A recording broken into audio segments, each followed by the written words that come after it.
শুভ সকাল। আশা করছি তোমরা সবাই খুব ভালো আছো। আর আমার দিনটি শুরু হলো।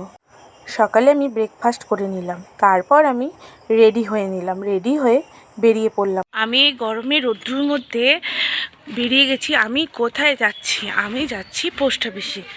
আর খুব দরকার না হলে এই গরমে কেউ বাড়ি থেকে বেরোয় না।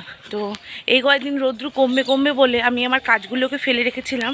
এখন যেহেতু আমার যাওয়ার সময় হয়ে গেছে, এখন আমাকে এই কাজগুলো সব কমপ্লিট করতে হবে। তো এই গরম মাথায় নিয়ে রৌদ্র নিয়ে আমি চলছি পোস্ট অফিস আমার আধার কার্ডে আনতে। ঠিক আছে, টাটা। টোটো করে বেরিয়ে পড়লাম পোস্ট অফিস যাবার জন্য।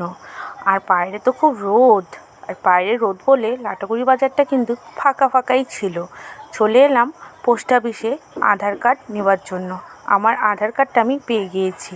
এরপর আমি এখান থেকে বেরিয়ে করে গেলাম ওষুধের দোকানে মায়ের জন্য ওষুধ নিয়ে গেলাম কাকিমণির বাড়ি। ওখানে গিয়ে হ্যারির সাথে একটু খেলা আর সবার সাথে একটু গল্প, একটু সময় কাটালাম। কারণ আমি তো চলে যাব, সেই জন্য সবার সাথে একটু দেখা সাক্ষাৎ করে নিচ্ছি। আর ওদেরকেও একটু ভালো করে আদর করে নিচ্ছি। ছোটোর থেকে দেখে তো আমায় খুব ভালোবাসে, আমায় একদম ভোলে না।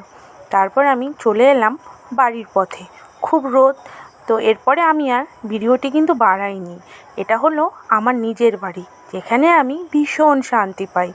তো তোমরা সবাই আমার পাশে থেকো, আমার ভিডিও দেখো, চ্যানেল সাবস্ক্রাইব করো প্লিজ।